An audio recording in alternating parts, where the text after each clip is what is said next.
Goedenavond, u kijkt naar Omroep Zeeland op deze zondag de 2e november. En dit is een overzicht van het nieuws in Zeeland van vandaag.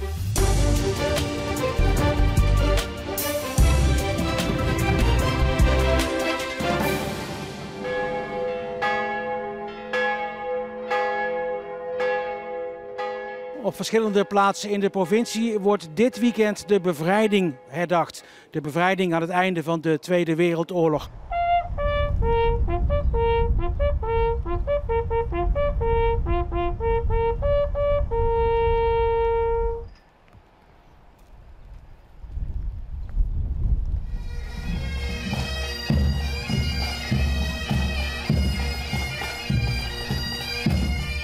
In Oostburg viel de herdenking samen met de doorkomst van de 1500 deelnemers aan de Canadese bevrijdingsmars.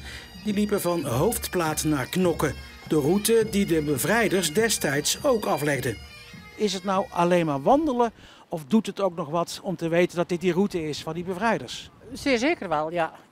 Het zit wel in het achterhoofd. Het is niet dat ik bij iedere herinnering stil blijf staan, want ik wil wel doorlopen natuurlijk. Maar het zit zeker in je achterhoofd dat de soldaten dit onder zeer zware omstandigheden hebben afgelegd. Het is een extra reden om mee te lopen, om de herdenkingen te vieren wat er is gebeurd. Aan de andere kant is het een prachtige wandeling. Zeker omdat je zegt, in de omgeving leeft het, dus je wordt er ook wel echt mee meegetrokken. En ik denk, je ziet ook wel steeds jongere mensen ook meedoen. Ik vind dat ook een goede ontwikkeling. Daar doen we het ook voor, hè? Voor hetgeen wat er voor het verleden afgespeeld is. Uit respect ook voor de mannen die dit allemaal gedaan hebben. Zeker weten, zeker uit respect.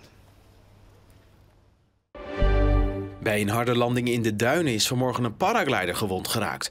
Het ongeluk gebeurde rond 8:30 tussen Valkenisse en Zoutelande. Met een speciaal hoogtereddingssysteem van de brandweer is de paraglider vanuit de duinen naar een ambulance gebracht. Over de aard van de verwondingen is niks bekendgemaakt. De Marathon Zeeuws-Vlaanderen heeft een succesvol eerste inschrijfweekend achter de rug. Na amper 2 dagen zijn alle startbewijzen voor de estafette-marathon al vergeven en zit de marathon al voor meer dan de helft vol. En dat is sneller dan vorig jaar, toen de marathon pas in december dit aantal inschrijvingen binnen had. De Marathon Zeeuws-Vlaanderen wordt op 11 april volgend jaar gelopen, met dit keer de start in Hulst en de finish in Terneuzen. Groningen is dit jaar de winnaar van het Regio Songfestival. Het muzikale duo Iwan en Jeroen wist gisteravond de eerste plaats te behalen in de liedjeswedstrijd. Een samenwerking van de 13 regionale omroepen. 84 punten gaan naar Groningen! De winnaars van het Regio Songfestival. De Zeeuwse inzending was de band Tarzan en de Beachwaders met het nummer Buitenbenen. Zij eindigden op de 12e plaats.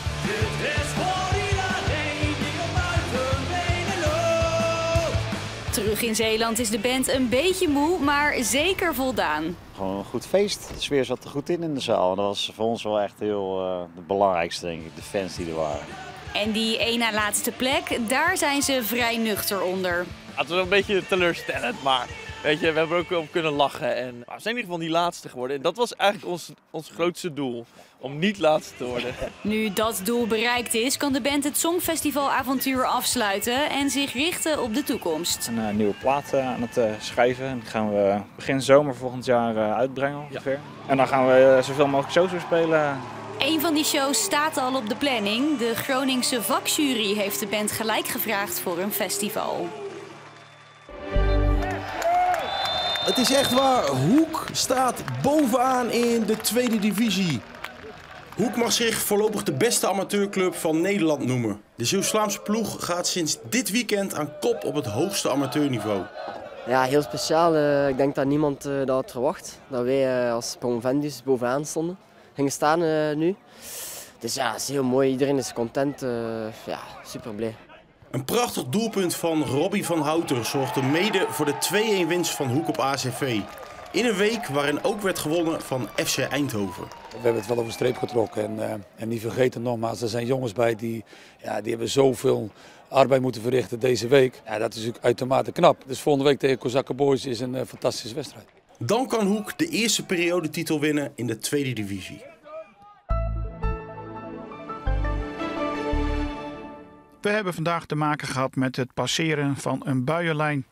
En tijdens die buienlijn hadden we dus te maken met een aantal buien. Maar heel erg actieve buien werden het eigenlijk niet. En heel veel neerslag is er ook niet geweest.